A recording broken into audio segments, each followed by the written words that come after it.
When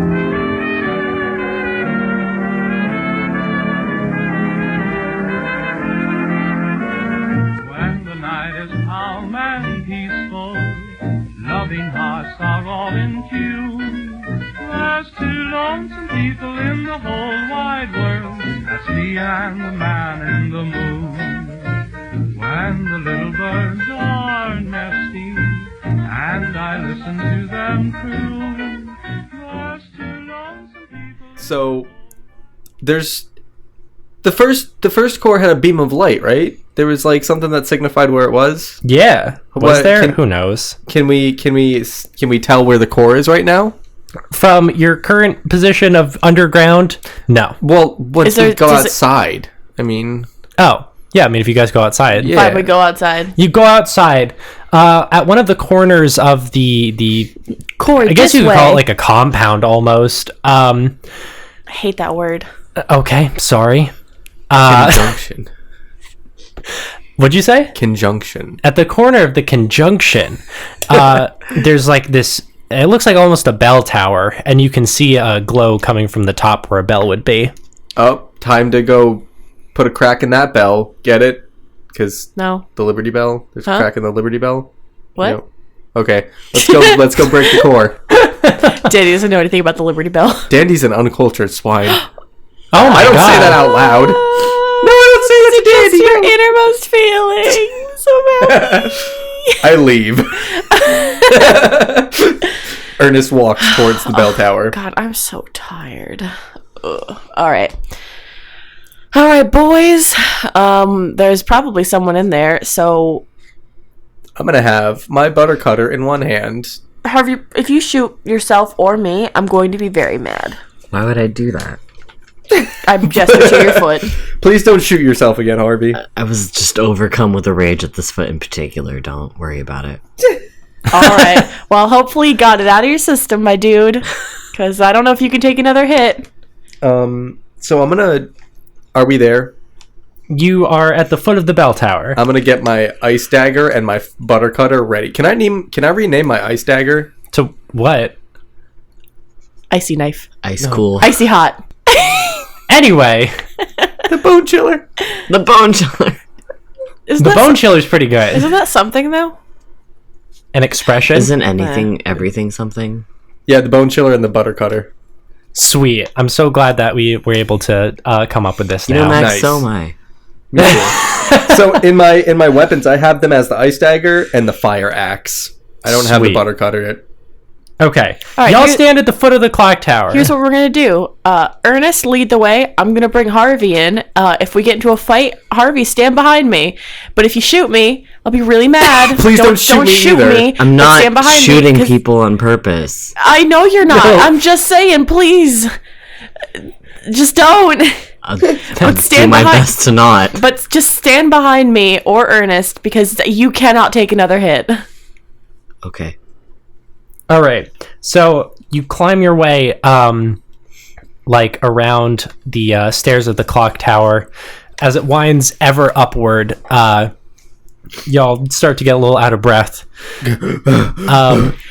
But before too long, you stand behind a rather ornate door. You can hear the shuffling of something behind it. I kicked the door. No, kick you the do door? not. He does not. I have him. kick the door. Sal, Ernest! who kicks the door? Does Harvey want to kick the I door? want to kick the door with a good foot. With your good foot? Yeah.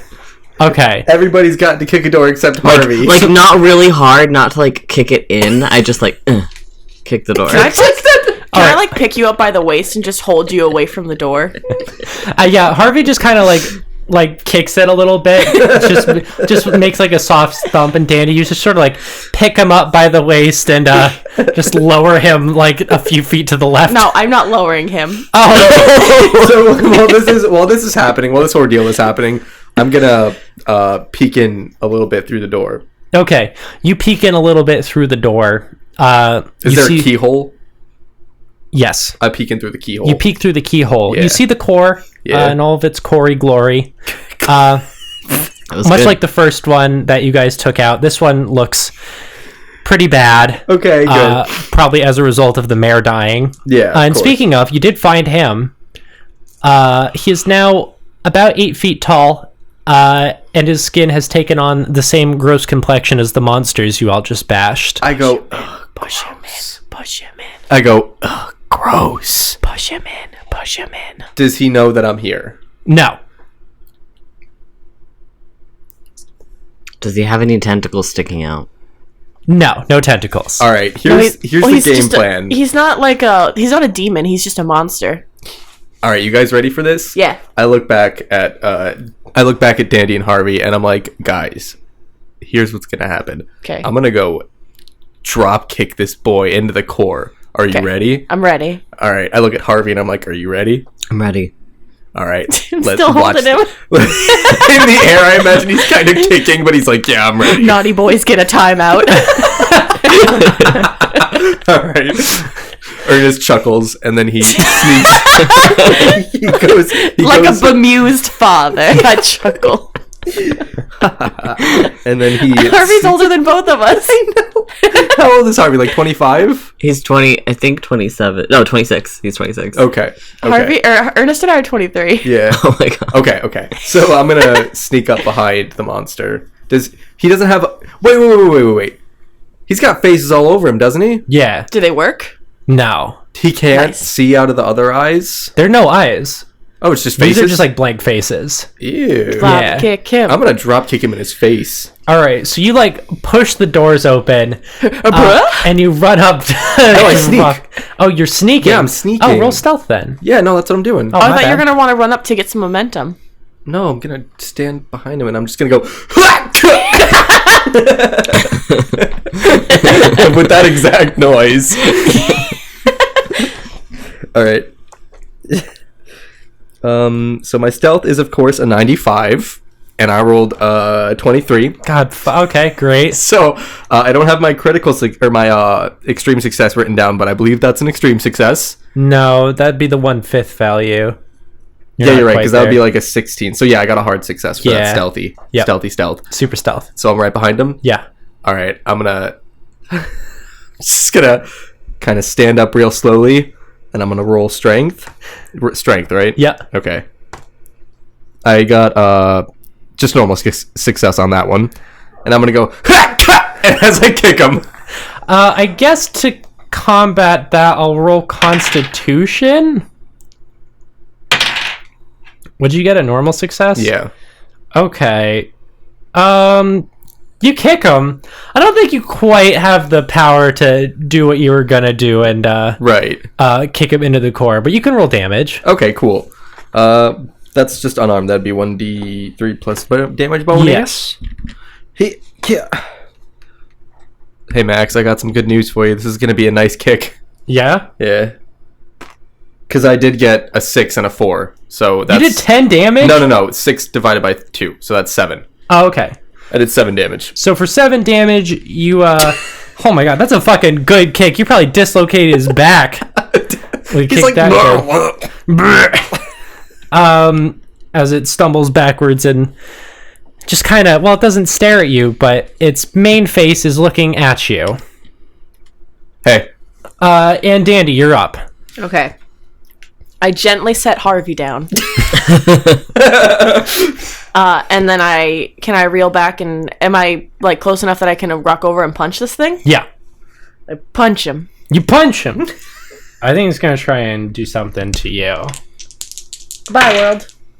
Don't die. Oh, no, it's fine. I got an 8, which is an extreme success. I got a hard success. My rolls aren't even bad. You guys are just fucking I don't know. horrible. These dice are just... All right, well, roll damage to punch it. Okay, D6. I got a 1. Never mind, I lied. D4, I got 4. All right, so for 5 damage, you punch it real good. Ernest, you're up. All right. I'm dual wielding my ice dagger, or the bone chiller and the butter cutter, and I'm gonna chop. So I obviously have my butter cutter in the main hand. Yep. Okay, so we got What'd you get, Max? Normal success to attack you back. So the first one is hard success, Okay. and the second one is just a regular success. Guys, what the fuck? Guys, what the fuck, guys? Hey, guys! Yo, what's up, man? what the fuck? Roll damage. All right, cool. Yeah, you're gonna die probably. I'm not gonna lie to you. So the first, the bone chiller does 6 damage, and that's not the big boy. The big boy is yet to come. 5 plus 3 is 8 plus damage bonus 9. So 9 and 6, 17. Oh my god. All right. So I Max really, just locked his phone, so I'm assuming we killed it. I love this imagery. Because Ernest, you kick it in the back. Dandy, you sat Harvey down and rode over to punch. Harvey, I'm sure you're like getting ready to shoot it. Ernest, I feel like following up from the same motion as your kick, you sort of bring your weapons down into it. Okay, yeah, I like that. And as they go down into like either shoulder, you kick off of the mare, freeing your weapons as it stumbles back into the core. Oh, I love that. That's a badass fight. Is it already over? Yes. And Harvey, you watch in disappointment, probably with your gun drawn. I just put it back. And you guys are just sort of staring at the core now. We should probably Okay. go. Well, we gotta explode it first. Ooh. I have so many bullets on me. I've got a bunch of gunpowder right now. Oh, we could like light some gunpowder.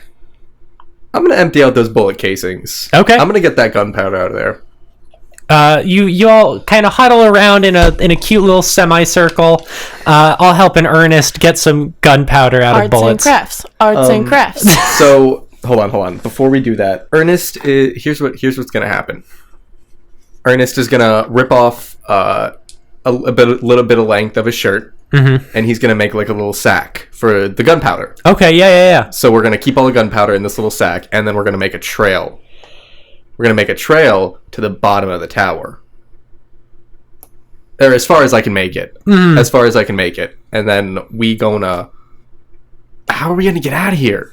Can Stolas bloop us out? That Yeah. is how you've gotten out of literally everything ever. I mean, the first arc, I remember the last time we did this, we had to just drive. Well, yeah, that's because there was only one radio. Okay, we you have guys the got radio little ones. mini radios. All right, so let's light this bitch up, and then let's call Stolas All right, off I'll first. call Stolas while you're making the thing, because I imagine we're gonna like put a whole bunch near it and then a small trail away, so Yes. it'll like we have a second. Yes. Like a little Yeah. little thing, you know. I call him. I'm like, "Hello, Hey!" So we just emptied out a ton of bullets. We found a bunch of gunpowder. We're gonna blow it up. Okay. We killed all the monsters, so like Shit. no worries. There's no other. Excuse me. There's no other life forms around here, right? No, not that I'm seeing. Perfect. Cool. All right, we're gonna need to go very quickly then. Yeah. You're gonna hear a gunshot, and then you're gonna zoop us back. Okay. Okay. All right. Thank you. Please don't take the monster body with us. I mean, if What you do, monster body? Oh, that's right. It got eaten. Never mind. Yeah. What? We booped him in the core. Yeah. Oh. We kicked. It was pretty cool. You should have seen it. Yeah. Damn. Sorry I missed it. No, it's all good. All right, I'm gonna pick Harvey up, like give him a piggyback ride. Oh my god. like a piggyback ride, because I imagine you probably don't really want to be walking on your foot. That's okay, that's fair and I appreciate it, I guess. That way it's like probably like the best and least embarrassing way of like carrying you out of here. Yeah. Like a little baby, like him, like a little. No, No, Harvey. No, piggyback ride. Yeah. All right. So we're gonna trail that down as far as we can. Where are we abouts in the tower? Yeah, about halfway down the tower. All right. All right, go All ahead. right, you ready? Yeah. Should I have to shoot? I have to roll to shoot, correct? You just do it. Okay, You're not I rolling shoot the- against anything. I shoot the trail of gunpowder. You shoot it, and as soon as you do, you're booped. All right. And you guys breathe a collective sigh of relief. Okay. Do we hear the pop? Yep. There's a Perfect. pop. Stola says, "Oh, that's so good. You guys are like actually really good at this." I know. We've I been guess doing it for practice makes perfect. Oh doing man, it for a while. I'm trying to think. There's some lady out in an insane asylum. I don't think she's anything to worry about. What? What? There's only a few other hosts, but Oh, wow, really? yeah, just a few of them. Oh my god, we've got this down, down. Yeah. But Look you're at not us. touching them. You're done. What? Why? Dandy! But this is so much fun. No, I mean, if they're not within, the general area, it's kind of hard to dink out there. It's also just, I don't want to leave anything unsettled either. How many more hosts are there? Literally 2 or 3. I can get people. Don't you fucking touch these people with a 10-foot pole, alright? Okay, Stolas, we won't. We promise. You still have plenty of work to do. We do have to do this lock thingy. Yeah. Hey, Stolas, when this is all over, do we still get to talk to you? Can we please be best friends forever? I'm not going anywhere. Okay, good. Stolas. Because we would miss you. We would. I'd miss you guys too. Speaking of, you haven't seen Jerry anywhere, have you? Just in my dreams. Ew. Oh, yeah. The last time Me we saw too. The last time we saw him was that big dream sequence, remember? Oh, that's right. Huh. Fuck! Did that asshole keep my body? That son of a bitch! He kept your grandma body? He must have kept the grandma body. Did he just You leave? Is he gone? Did Jerry dip on you? I think Jerry dipped on me. Yeah, we gotta find Jerry. Listen, Stolas, you are an eternal prince of hell. You deserve so much better than that dink. Yo, fair. He'll be back. They always come back. Well, he's gotta come back, he's dead. Yeah, That grandma eventually. body, that grandma body will die sometime. You're so right, Ernest. Alright, I guess we should just go home, make sure everyone got home safe, and probably... You're not going to bring Harvey to a hospital? Oh, well, of course we are. Guys, we're so rich, there's a hospital wing in the hotel now. There's a few things we have to do. We have to bring Harvey to a hospital. We gotta go make sure everyone got home safe. You have to transfer your mayorship. First, we gotta rehire Scoobob Garbles. Then you gotta transfer your mayorship over. I have to cook spaghetti for my wife. I gotta make up a role for myself so that way I can still have a job. All under right, the mayor. Probably put that key in that lock. First, we cut a few days after, as everyone takes a trip over to Sinsaba General to pay Harvey a visit in the hospital. How's Harvey doing? How is he? How's his foot? Did he save it? Did he save it? They did save the foot. Now, Harvey, I don't think you've ever actually ended up in the hospital. We've had very few hospital visits, thank God. Yeah, we haven't been in the hospital for a while. Now, I've never gone to the hospital. I've never taken a major wound. as you twice. have taken a major wound, but you are recovering in a hospital scenario, there's actually a sort of a system to determine how long it takes for you to get better. You're gonna roll medicine with a bonus dice. And every time you fail, that's a week in the hospital. Because modern medicine is a gamble. No, you know what it was? I broke my arm because you dropped a dryer on me. It wasn't a dryer, it was a Oh, it was a radio shell. When we had to carry Yes. around big old radios, you dropped it and it landed right on my arm. So good. That was so much fun. That was really funny because I think I specified, I was like, in the art, Danny needs a cast because her arm is broken. Yeah, that was the last train out. Okay, I'm trying to find medicine. Oh, there it is. Okay. Medicine is just 1. The base is 1. What? Oh, goodbye, Harvey. That's not Yeah, right. It is. It is just 1. I must have the rule backwards. If you roll a 1, you're in the hospital for another week. Really? What? Do first aid. Okay. Because that is a base of 30. That's a little more believable. And I failed. 1 week in the hospital. I'm Roll gonna try again. different dice. Don't forget, you do get a bonus dice. Oh, okay. Failed. Oh! I got exactly a 30.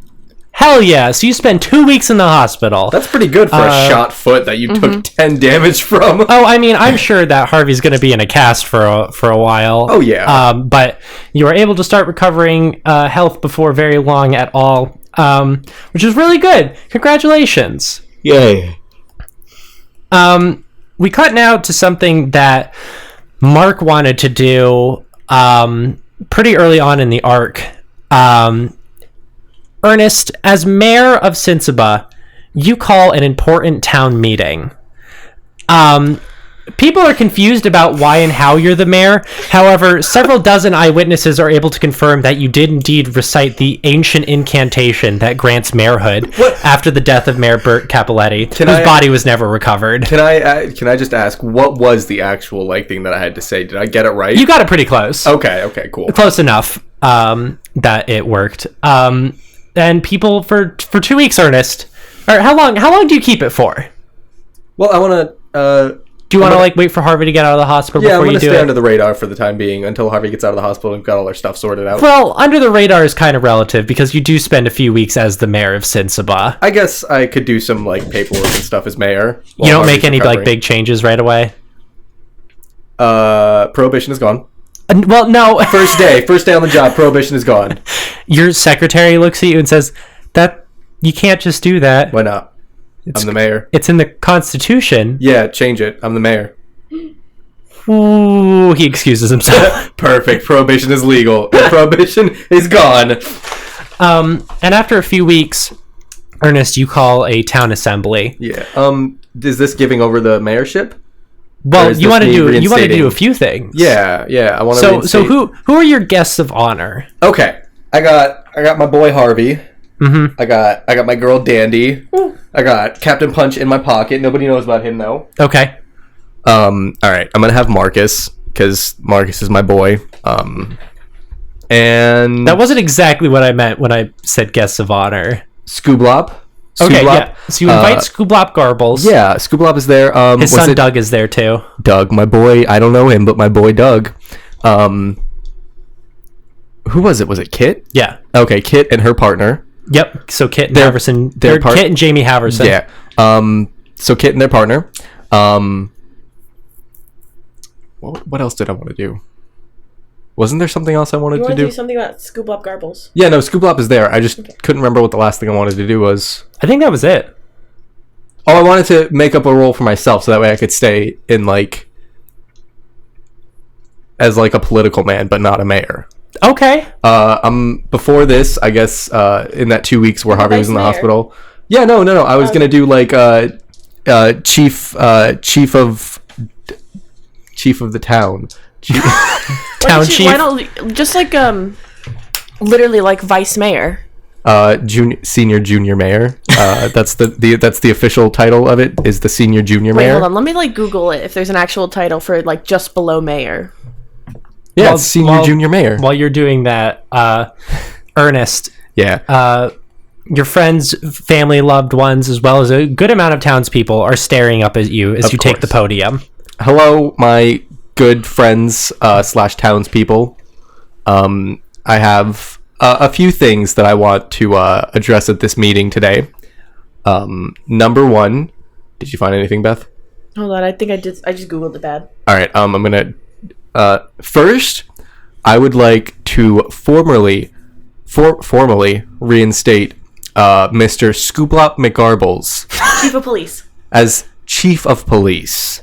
Do you invite Scooblop up? Oh yeah, of course. He shakes your hand and whispers in your ear, and he says, "I don't want to be chief. I don't want to cause someone else their job the way that my job was just sort of rudely tossed aside." Oh no, there's no chief. What? There's no chief. What?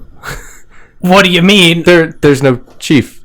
There's no current chief of police. Yeah, there's no current chief of police. We looked into the records. Yeah. There's nobody in that role right now. Is that why the door's always closed? Exactly. Yes. There's no name on that door. There's no chief of police. Below mayor is city manager and assistant city manager. City manager? Mm-hmm. Okay. Well, God bless your heart, Earnest Hawthorne. Thank you, Scooblop. We should get that coffee sometime. I think we should. Now, I gesture for him to have a seat in one of the seats next to me. He does. Okay, perfect. And do you have Kit's partner Jamie? Yeah, they're on the other side of me, like a graduation type thing. You know what I'm talking about? Da, Does Dandy sing that in the crowd? Yeah, really far away, And now, I'd like to formally step down as mayor. The crowd gasps. Scandal. I will be the new Acting city manager. I will be the new acting city manager, and I would like to formally promote what's his name? Jamie Haverson to the mayor of Sinzaba, Connecticut. Jamie stands up a little weakly, wipes a tear from their eye, and gives you a big hug, Ernest. Oh, I give them a hug back. This is such a nice moment. And they sort of tense up a little and say, I don't have to kill you, do I? No, that's not how this works. Oh, Don't thank worry. God. Do not worry. And I motion. Don't kill me. Yeah, please don't kill me. I motion for him to take the podium, and I sit down next to Scooblop. I want him to give a speech. What? I want him to give a speech. Oh my God. Speech. Putting you on the spot like we put Sal on the spot. Hey everyone, my name is Jamie Haverson. I thought I was going to be given an award or something. I didn't expect to be. I didn't expect this, but thank you to former Mayor Hawthorne. And I whispered, I'm like, oh yeah, there's an award for you under the podium, like on that little cabinet right there. They reach under the podium and pull out a nice award and say, "Wow, best grandma." Thank you. Sorry, I didn't have a lot of time to get that award for you. Yeah, no worries. It's the thought that counts. It's supposed to say mayor, but I didn't have time to write mayor on there. You're a busy guy, I get it. Yep, city manager and all, you know. As mayor of this fine town, I promise that there will be no more kidnappings. There will be no more strangeness. We are going to get to the bottom of whatever the fuck's been going on in this town for the last year. Yeah. And we're going to put a stop to it. Right. Because I stand for the people and not the weirdness. No more cults. No more fucking weird-ass janitors. Just a nice, wholesome town. That's what this town's going to be. Thank you. And the crowd applauds. I applaud as well. I go, woo, Mayor Haverson. And yeah, got any other business to take care of? We still got like 9 minutes. Can I? No, never mind. As city manager, I want to elect Dandy as my assistant city manager. Because I know Harvey is not about those leadership roles. No. Does Harvey also want a position in government? Wait, I could get isn't him one. Harvey like technically in charge of his hotel? Like Louisa and Howie kind of run it, but But like yeah, he owns the hotel. yeah, he's like that's kind his. of his He's hotel like the boy. CEO of a hotel. Yeah. No, exactly. Can we do you want to go? Should we go see Sherman? Wait, I want to go see Sherman. You want to go see? I Sherman? want to go see Sherman alone. Okay.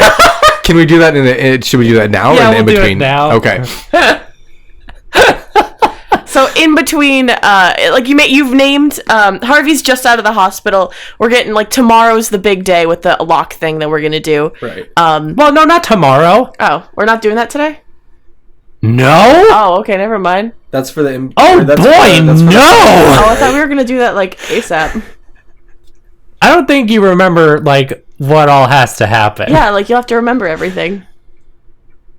No, there's okay. Anyway, you go see Sherman. Okay, I go in and see Sherman. Sherbo. The bell dings. Sherman looks up from a bicycle that he's polishing and says, "Oh, for fuck's sake!" Hello, Sherman. Hi. Sherman, can I ask why you hate Ernest? Sherman sighs and puts the bike down, stands up and dusts himself off and says, "It's not Ernest. It's you three. Mm-hmm. You three are so much. Mm-hmm. Ever since you came into my life, and there's been all that bullshit with the stones. They glow." Mm-hmm. Your friend Harvey is still not allowed back in the store as he motions to a sign above the door that says this man is not allowed for fair. threatening me. I don't blame you. I just don't want anything to do with you. Ernest really values you as a person. I don't know why. Maybe he sees something in you that personally I do not. Are you gonna buy something? No, I came to talk to you and try and convince you to be a bigger person. And maybe you can hate me. You're more than welcome to hate Harvey. I see you're well on your way. But Ernest really values you as a person, and he is just... Sure, we're a lot. We're a lot as a trio. I'm not saying join our group, do our stuff. I'm just saying I think it would mean a lot to him if you would make an effort to be his friend. Because, again, I don't really know why he loves you so much, but he does. And I think it's really rude that you're just discounting him because of our job, which I might remind you saved your life. I guess I do owe you guys a lot. Do you want to roll persuasion? I guess. Fucking Sherman. 16! I don't... Why do you just shout numbers at me? Because it's a good number, and my persuasion's very high, so it's a hard success. Sherman sighs, looks at the sign on the door that says no Harveys allowed. I'm not asking you to love Harvey. That's a lot. Looks back at you, Dandy, and says, if you promise this is the last time I have to speak to you, I will give Earnest a call sometime. Well, I certainly promise not to seek you out, so I'm literally just here because Ernest is one of my best friends of all time, and I think you were quite rude to him. Straight facts, dog. Has Ernest been here the whole time? No, He, like, pops up from definitely not. He's not here. Because that would ruin the moment. Yeah, and I'm not telling. I didn't tell either of you guys that I did this. I would assume not, because Ernest would have been like, I need to come. Sherman nods briskly and motions for you to exit the store. Now get out. I do, but I look a little closely at one of his bicycles as I leave. What? What? Are you going to come back and buy a bicycle? Maybe it's in a disguise. Yeah, come back as Grandma Peepaw. Grandma Tiff! Grandma Peepaw. Great. Well, fuck, I guess that's that. Woo.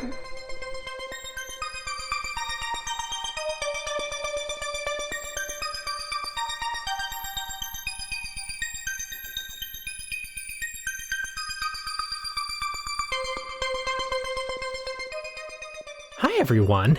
It's Max here for your regularly scheduled ad break. What's up? Thanks for listening to the finale of A Dinner Most Disastrous. That's right. We're done.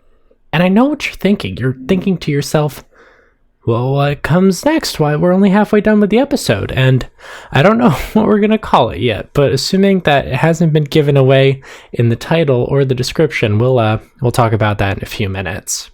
First, instead of talking about the second half of the episode, let's talk about what comes next. March 18th. Set your calendars. It's the start of the end. That's right. The finale. We're looking at about a 6-part finale. It's essentially going to be just kind of like A Dinner Most Disastrous, just kind of a shorter arc. But that's going to be it. It's called Don't They Know? And I guess you will start to find out what they don't know on the 18th. So look forward to it then. And I've said this a few times, but I just want to kind of make it clear that once Don't They Know is done and this story is wrapped up, we're not going anywhere. We have a brilliant season 2 that's actually like pretty much in pre-production right now. We have all the characters worked out, and I have a lot of good stuff. So don't go anywhere, because there's going to be a lot more goofs, and it's going to be a good time. So the future's looking bright. Hey, if you have a social media and you want to keep track of what we're doing, you can follow us on Twitter at _TIN_cast or on Tumblr at TIN-cast. We post episodes, updates. Tumblr recently has been freaking flourishing. That's people there have been super nice about we're blogging our content. We've been posting some clips from the show. I don't want to tell you guys what to do, but if you do have a Tumblr and you want to help us out, reblogging those clips so they get around is a fantastic way just to sort of help us out briefly. But speaking of sort of spreading stuff around, another great way is to tell a friend about the show. Just tell them. Hey, just tell them. We have a Patreon. It's patreon.com/tincast. That is where you can help support the show financially if you are able to. No worries if you're not. I get it. But, that is just sort of how we are able to keep the show running. And we're fortunate enough that we are not losing any money on this project. But the more that we get on it, the more that we'll be able to, one, put into it going forward, and two, the longer that the show can last. In general, you will get a full season 2. I am promising you that. But it's just we want to keep doing this show as long as possible. So Patreon is a great way to help us out with that. And of course, we have our critical success tier. Can't forget about them. The tier is half full, as a reminder. So if you do want to be a part of it, you've sort of been on the edge. You're like, I don't know. Like they're going.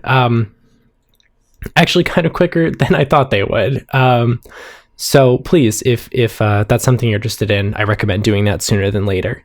But let's thank Alexander Getty, Joseph Stowell, Brett Abraham, Will Schramp, Ace of the Lukewarm Yeti, and Niji Dragon.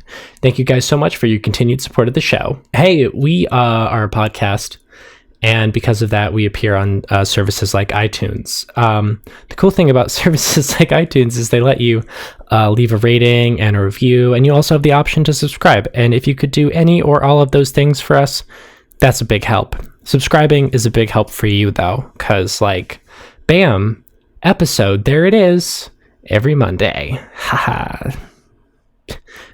Thought we missed you? No, you hit the subscribe button, so it's there. Woohoo.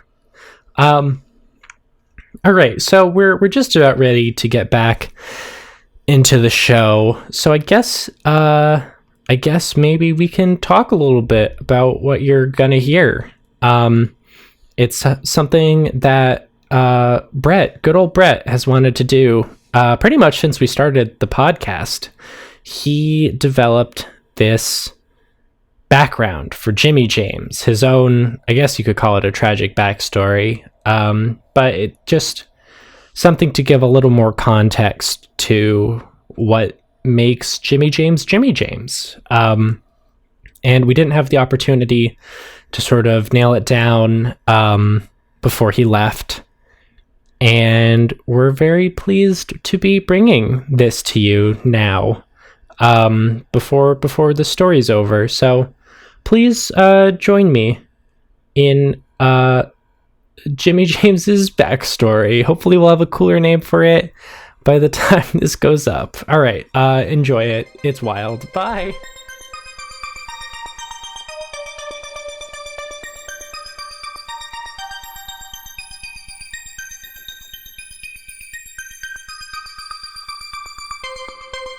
On June 28th, 1914, Austro-Hungarian heir Archduke Franz Ferdinand was assassinated. The result of this event would plunge the world into a 4-year-long war. In 1917, the United States, after 2 very long years of inaction and neutrality, decided to join in the fight, sending over 4 million military personnel during their time in the conflict. Today I want to talk about one of those veterans. One James McGrath. Brett, why don't you tell us a little bit about why then James entered into the conflict? So we've discussed before about how Jimmy James wasn't the most loved at home. No, he was the least loved, in fact. Yeah, he was. His father pretty much hated him, and we obviously know that Jimmy James always had a knack for adventure, and so James, as a child, also did. When he hit 18, he joined up, or he asked his father if he could join up with the troops headed over with the Allied Expeditionary Force. Or the American Expeditionary Force? Whatever it was. he asked if he could join the military and head on over to France. His father was somewhat ecstatic about the idea. And he actually kind of pulled some strings, being a wealthy businessman who knows a lot of people. He pulled some strings to actually get Jimmy James into more of a scout, more, I don't know, more professional, I guess, a better regiment, basically. Jimmy James, as someone who had money, or James, someone who had money, he was able to play with guns, basically, as a around 13-year-old on. So he knew how to fire a weapon. And so he got the training he needed to become a scout. And James was actually really excited. He felt like he was doing something for once, because kind of his entire life he's been living in his older brother and his older sister's shadow, and was always kind of looked down upon. But this was something that was his own. And he was going to be a war hero. Like, you know, everyone heard about like the stories of war heroes during the Civil War, during the Revolutionary War, and he really felt like he could be that for his family and maybe gain his father's approval. Mm-hmm. So James shipped off to France with many of the other troops who were sent over there. And you actually picked out a regiment for him, correct? Yes, he was in the 39th Infantry Regiment. Mm-hmm. Specifically, he was in a scouting squad of about 10 guys. So now, the reason, we're doing this for a lot of reasons. One, because Brett has been wanting me to do this for over a year, basically since we started this. But also, this, I think, is important because it sets up what makes Jimmy James Jimmy James. Mm-hmm. And it starts with a man, yes. Someone else in the squad. Yeah. Private Edward Wagner. Him and James met in basic training. The two hit it off, even though they were from vastly different worlds. Edward was from a much rougher childhood than James, as most people were. Edward's grandparents had been criminals in Australia, and his parents had brought him over to America to kind of escape the prison colony stuff that was kind of still fresh in the minds of the people in Australia. And so they didn't have too much growing up. So Edward learned how to kind of live on his own and be places without being noticed. So he was basically perfect for scouts. But his experiences kind of did seem like an adventure to James.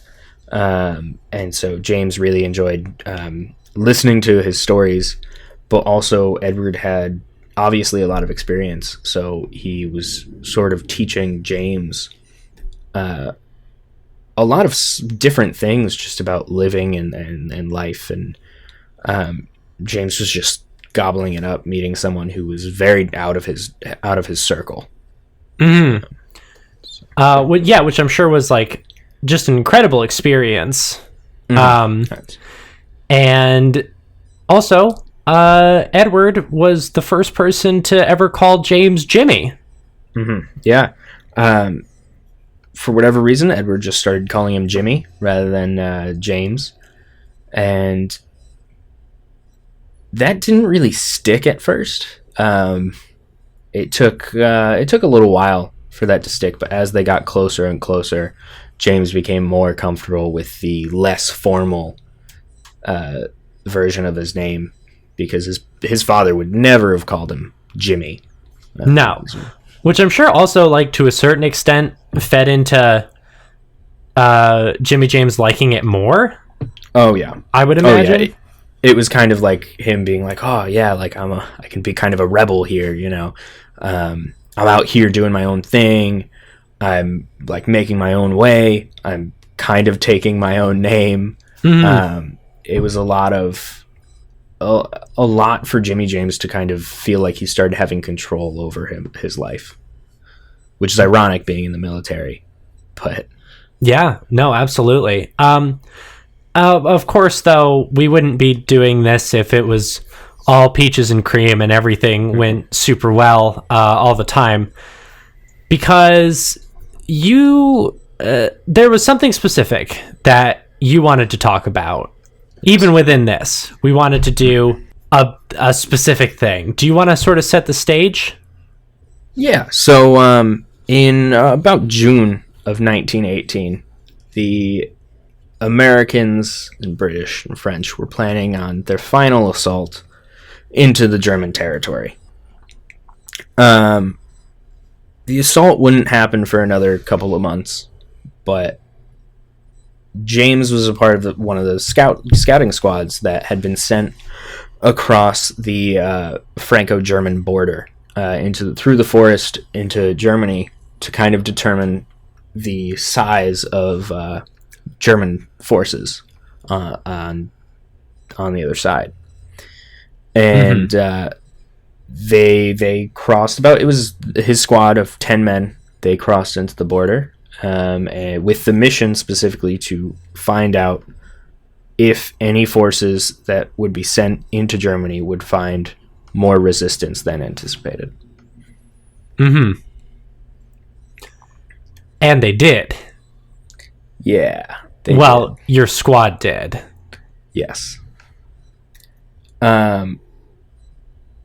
Not far into the journey, they had hit Germany at this point. They were inside Germany in the depth of the forest. And I don't know if any of you have ever been to Germany, but the forests there are kind of creepy. Are you asking like our German listeners if they've ever been to Germany? Do we have German listeners? Do you have German listeners? I guess is the better question. I know we have more in Europe now. I don't know if we have any in Germany specifically. We have a good amount in Sweden. People in Europe and Sweden? Oh, fuck, hold on. Let me double check that this forest is like the rest of the forest in Germany then. We only have 4 downloads in Germany, but they are at the border. Oh, yeah, sure. Okay, hold on. I'm not messing with you. French forests. I just need pictures of French forests. Yes, okay, cool. I'm right. Okay. I can continue. So they're creepy forests. I'm going to have to take your word on that one. Well, the reason that the forests are creepy is because they don't really, like, at least in America, our trees have branches basically going from the bottom of the tree up. Like, there isn't enough room for a person to walk under the branches most of the time, especially when you're talking about a forest. But these, like, the trunk or the branches don't start for a very long time, so you can just sort of see in all directions. There's just tree trunks, but at night, it kind of creates this canopy of darkness. And you just see things that sort of look like people. And so it is a creepy thing. And so basically what ended up happening was they sort of got used to seeing creepy trees that look like people and didn't realize that they had walked right into an ambush. With you and Edward being the only 2 survivors. Yes. So out of the 10, Edward and James were the only 2 that survived as far as they know. They never saw any of the others again, so they sort of made the assumption. But one of the big things was they weren't forced back into France. They were forced further into Germany. And so wandering, starving for, would you say about 2 days? I would say about 2 days, yeah. Yeah, maybe even a tiny bit longer. You chance upon a small hamlet On the outskirts of the property, Edward turns to you and says, "Oh my god. It's something." Oh. What the hell are we gonna do? Well, I think we should definitely scout it out. We've got to figure out what's in there, if there's anything in there, and then go in there. We're gonna rob these people? Well, I'm hungry. I don't know about you. Yeah. Yeah, I guess I am. Alright. And the two of you scout. What do you see? So, I would say they hung around the area for until nightfall. Mm-hmm. As far away as they could while still being able to see it. And during that time, they only saw one person leave. One person go in, one person go out. So they figured, okay, you know what? Just one person here. That it was an old man. He's not gonna find us. Mm-hmm. So they waited until nightfall, and now, okay, hold on. Should they both head in, or should just Jimmy James? That's up to you. Is there a reason that Edward would stay outside? I think there should be. To scout? To stay on lookout? Yeah, I think that'd be pretty good. Okay. So you wait till nightfall, you determine the number of occupants in there, and Edward says, "I might be better off staying out here." Are you gonna scout? Are you gonna make sure that no one comes in? Well, yeah, of course. I'm not just gonna chicken out on you. We need like a signal or something, some sort of bird call. Are you familiar with the blue jay? Oh yeah, it goes. Shut up! Not the time for goofs. I was being kind of serious. No, I'm not familiar with the blue jay bird call. Okay, no problem. I could throw a rock at the window if there's anything you should worry about. How big of a rock? He picks up like a little small pebble. Okay, that's acceptable. Listen, we're already going to rob these people. Let's not vandalize their house too, you know? I agree. All right. Good luck. And he gives you a quick hug.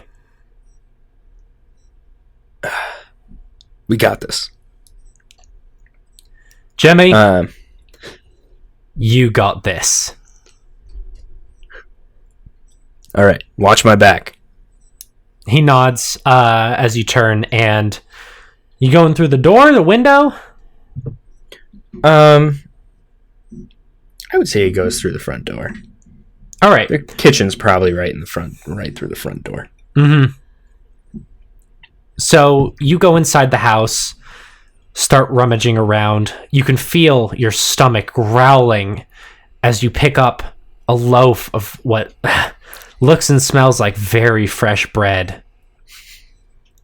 It is a wonderful feeling.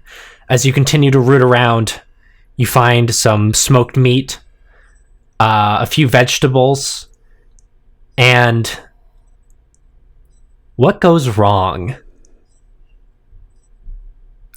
Well, they'd only seen one person come out of the hamlet.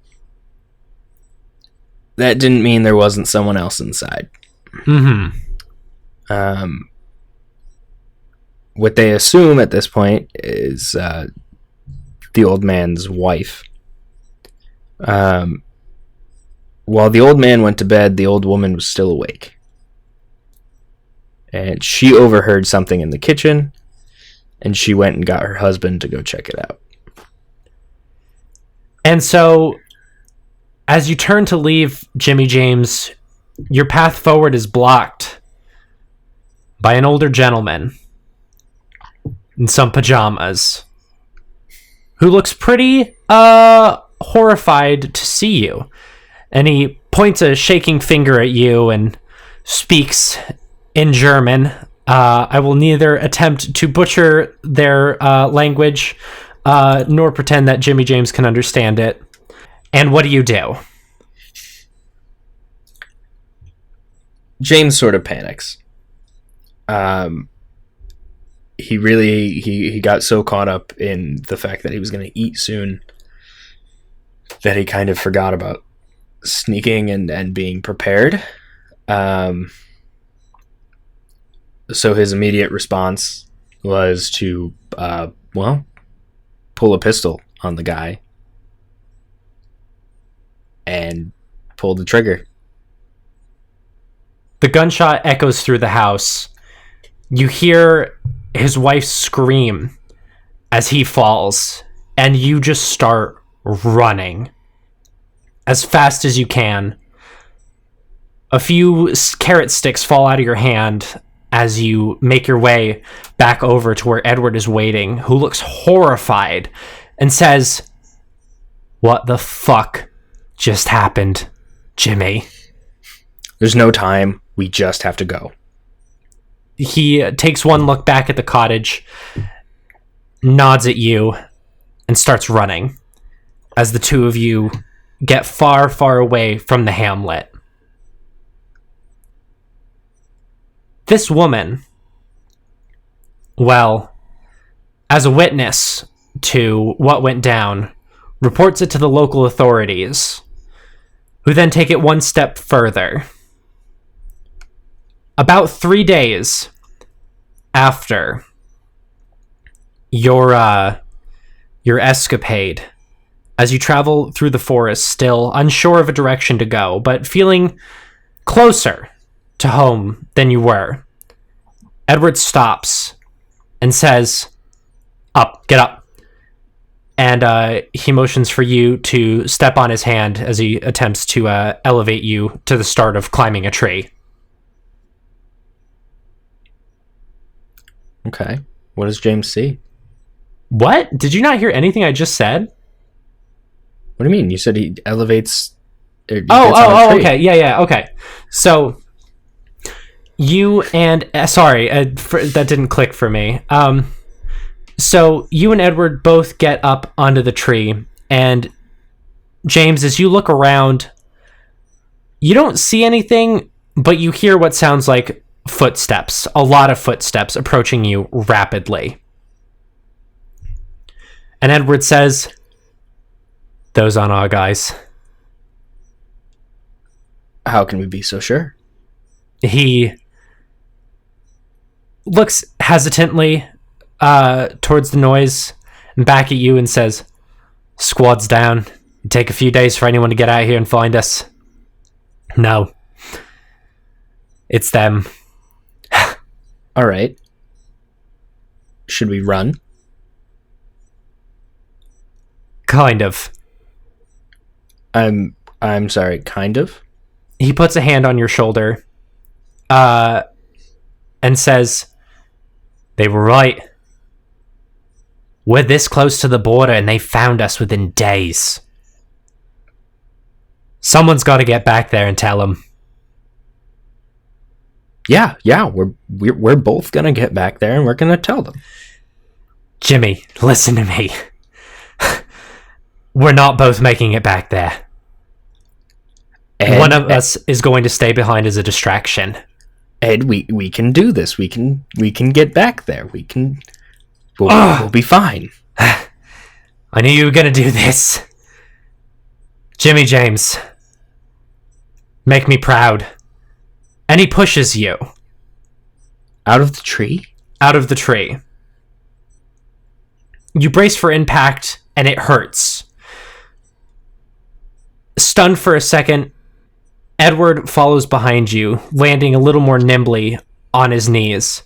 He turns, gives you a sad smile, and starts running towards the footsteps.